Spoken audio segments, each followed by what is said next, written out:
my channel. If you are new here, my name is Brittany and I'm on a mission to just hit subscribers at this point. 5,000 just kind of seems far away from me right now, but I do appreciate everyone who is subscribing and all the communications that you guys have been interacting with my channel. I really appreciate it, and I really hope that you guys know how excited I am, as I do respond to like literally everybody, unless you have something negative to say, which has happened like technically once, and I got excited because I had a hater. Regardless, let's just... Anywho, in today's video, I mentioned to you guys before, I ended up embroidering on a bunch of jackets that I did not film. However, she did reach back out to me and we do have more orders coming, so I'll film that one. However, we're actually going to be working on how to make make the image go straight across the chest, kind of separating them a little bit. And let me explain that. So here we have a jacket. Right? I used my Hoop Master, which I love. I'm so thrilled that I did because I got such a perfect left chest logo. However, the customer does want to go ahead and add names on the opposite side. Now, granted, could I have done them both at the same time? Probably, but I was just trying to just bump out all these all at once and then try to figure out a solution. Now, I was trying to find some videos on YouTube. I was not very successful on that. So unless I was just searching incorrectly, if you know of a YouTube channel who does have it, please let me know below. But we're gonna be doing what I normally do, which is just taping it straight across. And the reason that I do that is because I've done it with the Hoop Master before in the past, and unfortunately, if you do not place it back on there on the exact same way, it is a possibility that it can be off-centered. So I just tape it. I use my taping method. However, we do need to run a sample on the names just to make sure that the font is okay, that we don't need to use a smaller needle or smaller thread. So we're gonna kind of digress into that. I do want to film a separate video strictly going over needles and thread weight, because I think it's a really good tool for anybody who's beginning embroidering to know, which I do see a lot of comments where someone's like, I'm just getting into it. So totally know exactly what you mean. And don't get me wrong, I'm still lost and confused every single day I look at this damn thing. So you are not alone, and I'm here to try to help with things that I learn on my own with trial and error, which I did mention in a comment that you don't learn unless you fail, and then from failing, you end up finding out and solving the problem. So yes, I don't want to fail. However, the failing does help me progress with my, what word am I looking for? It just helps me progress. Hopefully you guys are getting the drift of what I'm putting down. Anyways, let's stop rambling as I'm over 3 minutes into this intro, and let's get started because we have quite a pile to get through. And I already told the customer that I'll have this at her front door tomorrow. And we're nowhere near that right now, so pray for us. Let's get going. All right, so I don't know what's more important, seeing what's on the table or seeing my beautiful face, because without the wide angle lens, you guys are so far from me that I almost feel like you're hearing an echo, or maybe you can't hear me at all. But then again, I am a very loud talker, so we shouldn't be having that problem. But I think what I'm gonna do is mainly focus on what we are doing. So for here, what we are going to do is just basically hoop our 5x5 mighty hoop. We're gonna do our cutaway backing just to run samples.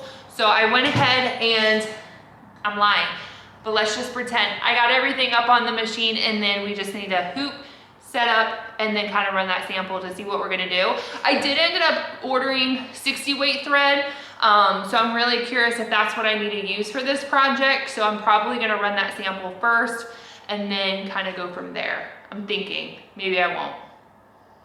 Maybe I won't. I don't know, because I do want that for a separate video. So.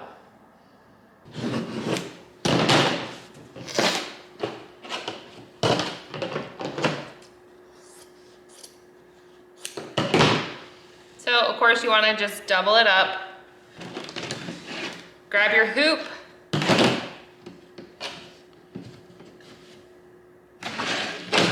Oh boy. They're so strong with your magnetic that, just gotta be careful. I notice I do this in all my videos. That's because I want to make sure it's like drummer drummer board hard. Like if I'm playing the drums.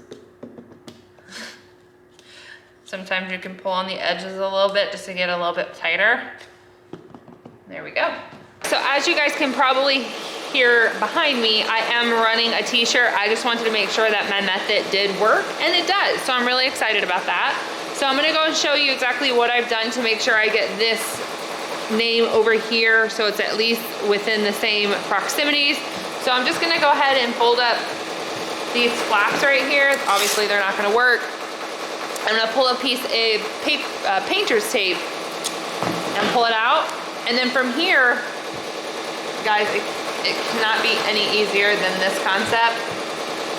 But I'm gonna just go ahead and eyeball the Regions logo straight across. And then of course, I just need to make sure this bad boy gets flapped up. And we're just gonna tape it on down here. So now I at least know that if I have my name go over here, it's going to be very similar to on this side as well. So that's what I've been doing. This will be my third shirt that I am running, and so far things have been running great.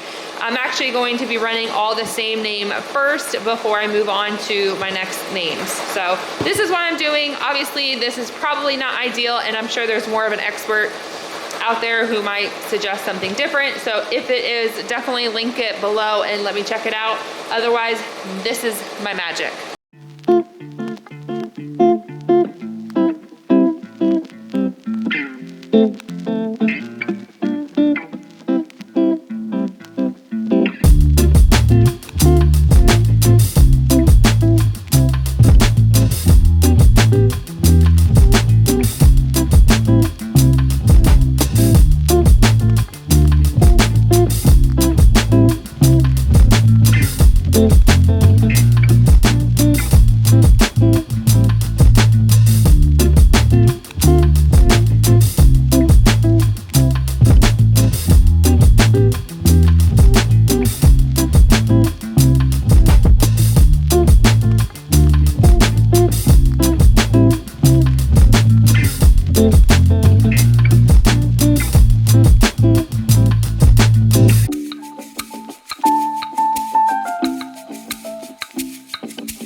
See, that is what it looks like, which is pretty good.